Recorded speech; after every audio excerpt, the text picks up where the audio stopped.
Hello everyone, it's Seth, probably better known as Saffron Olive, and it's time for another daily dose of Amonkhet spoilers, and we got quite a bit to talk about today. We had some stuff come out over the weekend and some more stuff today, so let's get right to it and jump into it.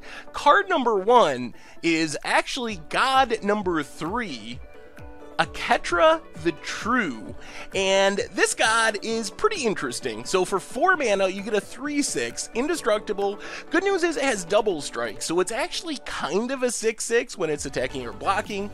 And then to turn it on, you have to have at least 3 other creatures. Good news is, it gets to make creatures. For 4 mana, you get a 1/1 white warrior creature token with vigilance.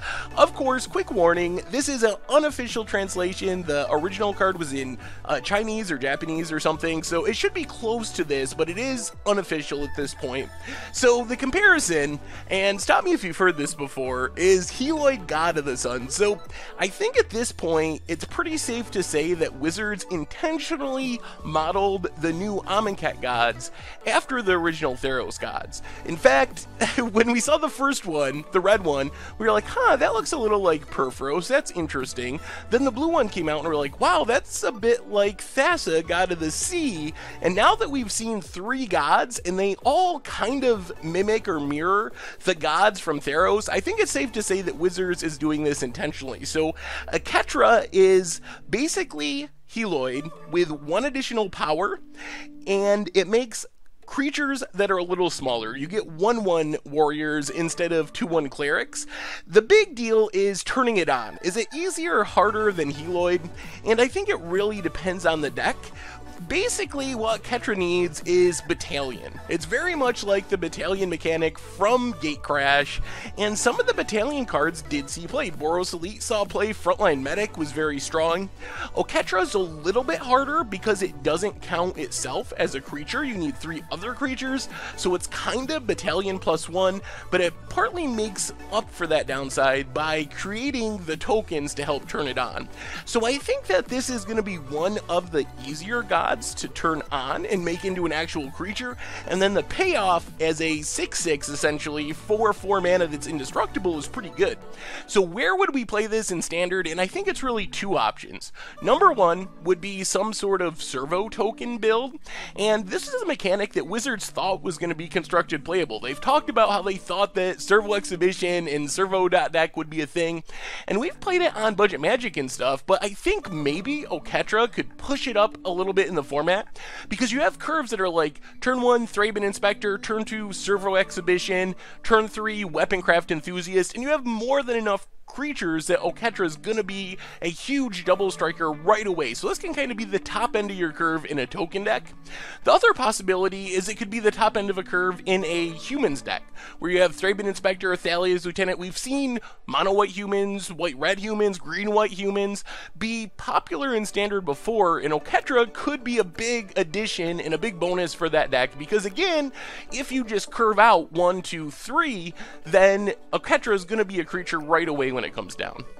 Our next card, Champion of Wurm, and this is basically the new Elvish Piper. It's Elvish Piper, except it has Exert, so you get to put the creature into play for free, any creature from your hand, when it attacks if you decide to exert it. So this is very much like Elvish Piper, so you get a bigger body, same mana cost. Instead of just tapping it, you need to attack with Champion of Wurm. Is this going to be good enough to see Standard play? I'm not really sure. There are obviously some sweet things to put into play. Even just playing this on turn 4, attacking the next turn, putting a Gearhulk into play, putting counters on the champion so it stays alive and beats down, that's pretty sweet. You can go big with Ulamog, the Ceaseless Hunger, other Eldrazi, so there are good things to cheat into play, and Always Watching, of course, has great synergy with the Exert mechanic, allowing you to exert every single turn. However, it's still just a 3/3 for 4, and it dies to a lot of removal, and it doesn't do anything right away is a big thing. So I think this will be a casual all-star. People love playing Elvish Piper, cheating things into play. Champion of Wurm can fit right into that slot, give you an additional Elvish play for your commander deck or your casual deck. It's also a warrior, which has some cool creature type stuff. But as far as standard, I'm guessing we won't really see much of it, but you never know. If you can figure out a way to consistently cheat an Ulamog into play on turn 5, that's kind of what Aetherworks Marvel is doing, and that's been good enough for a real deck, so we'll have to wait and see. So at this point, I think casual all-star, probably not in tournament formats, but you never know. Next, we have Vizier of the Menagerie, and this card has my vote to be one of the coolest from the set, but also one of the most overrated as far as constructed goes. So first off, let's get this part out of the way first. It's going to be awesome in Commander. People are going to love this in Commander. It's going to be great in Commander. It fixes your mana. It generates card advantage. It does everything you want it to do. It's super, super, super sweet for Commander. And I think the comparison that I've heard from some people is partly like an Oracle of Moldiah. You see it in the 4-drop slot. It lets you play stuff off the top of your library, a little bit like the Green Future Sight, more restricted since it only hits creatures, but still plays kind of similar. The question's going to be, is it Courser of Kruphix or is it Narset Transcendent? I think that when it's all said and done, we'll find out that Vizier of the Menagerie is kind of like Narset, because you need 20-25 lands in your deck, because you probably want some amount of spells in your deck. It's going to do nothing half the time, more than half the time, which can work, and Courser of Kruphix was kind of underrated in the beginning because of this. The question's going to be, is it worth the deck building a restriction? The way I view Vizier really is almost exactly like Domri Raid. So Domri Raid is a powerful card. It saw play in Standard in the right builds. It's very, very good.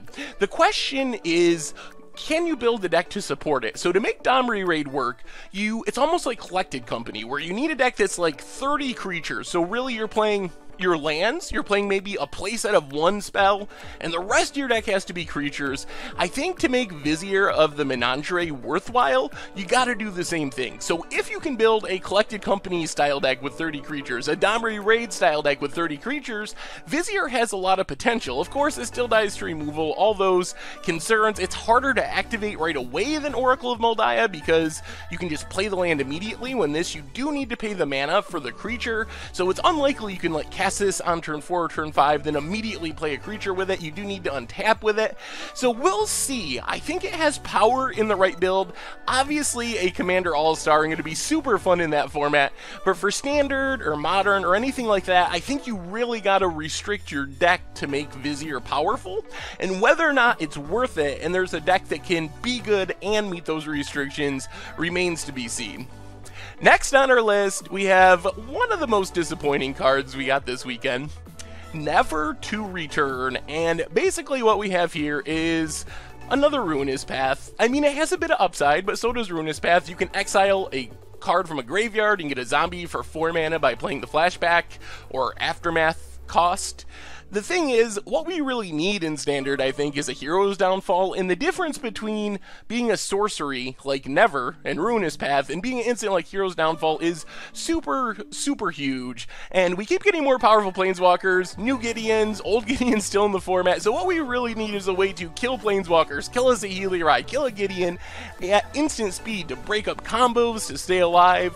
So just another sorcery speed 3 mana Planeswalker removal spell really isn't exciting, and at this point I don't even know if Never is more upside than Ruinous Path. It's the kind of card you'll put in your deck as a 1-of, as a 2-of, because there's no better option, but unlike Hero's Downfall, you're not really happy to have these cards in your deck. Next we have Honored Hydra, which is pretty much an update on Roar of the Wurm, and this card is super sweet because it's actually a payoff for just getting it in your graveyard.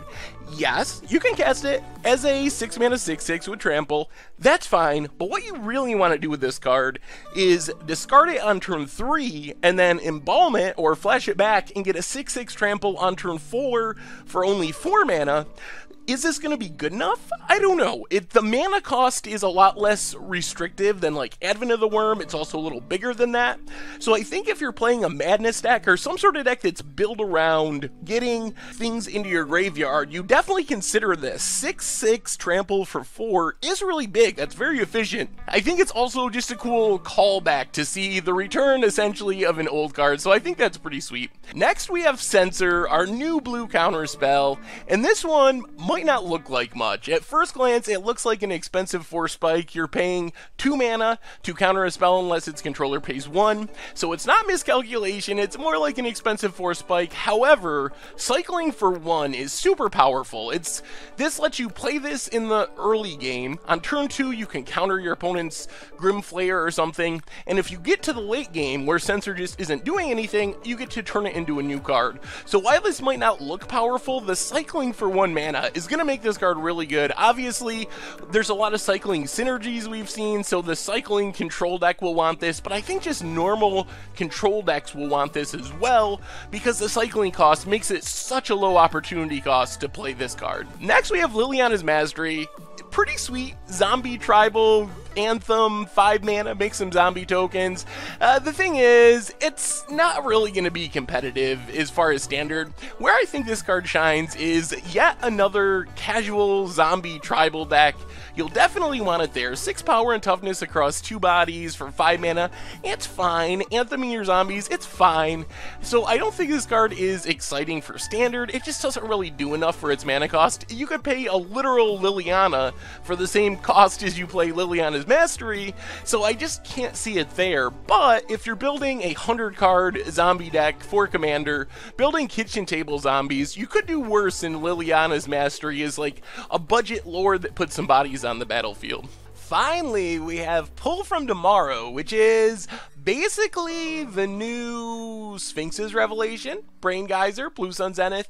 Not exactly the same, but this is a extremely powerful card draw spell. So yes, you have to discard 1 card, which means it's not going to be great X1, X2, but much like Sphinx's Revelation, it's instant speed, it's only 2 blue mana, so you can play in a lot of decks, and when you can cast this X4, X5, at the end of your opponent's turn, it's often going to be enough to win you the game. Of course, we got to see what the format looks like, how good control is going to be, but it feels like control decks have gotten a lot of pieces, and this will definitely be a major part of control success moving forward, because drawing X with only 2 blue mana in the cost, even if you have to discard 1, is just a very pushed effect. It's very close to an instant speed Brain Geyser, arguably better than Blue Sun Zenith. I don't know if it can top Sphinx's Revelation because of the life gain, but this is a very, very strong card draw spell to close out games for control decks. Anyway, that's been our daily dose of Amonkhet spoilers for today. So what do you think? What are you most excited about? What do you think of the White God?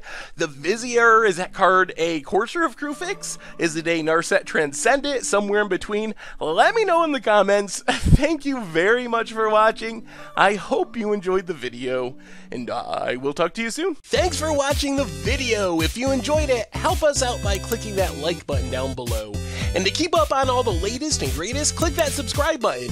And don't forget to hit that bell icon to get alerts whenever we have new videos. And if you want to, check out some of our other sweet videos here and here.